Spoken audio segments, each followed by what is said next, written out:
আওয়ামী লীগের সাধারণ সম্পাদক ওবায়দুল কাদের বলেছেন, অস্তিত্ব জানান দিতে লিফলেট বিতরণ কর্মসূচি নিয়েছে। রাজধানী ধানমন্ডিতে আওয়ামী লীগ সভাপতির রাজনৈতিক কার্যালয়ে আয়োজিত এক সংবাদ সম্মেলনে তিনি এসব কথা বলেন।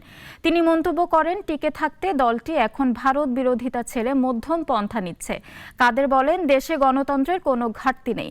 সংসদের মতো সংসদের বাইরেও সরকারের বিরোধিতা জারি আছে। কোনো দল বা গোষ্ঠীর ওপর দমন পীড়ন করছে না সরকার।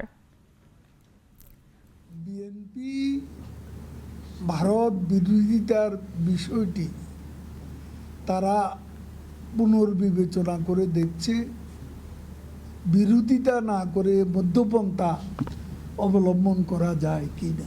তারা আছে এটা বোঝানোর জন্য শেষ পর্যন্ত গণ অভ্যুত্থান থেকে লিফলেট বিতরণে আসতে হলো।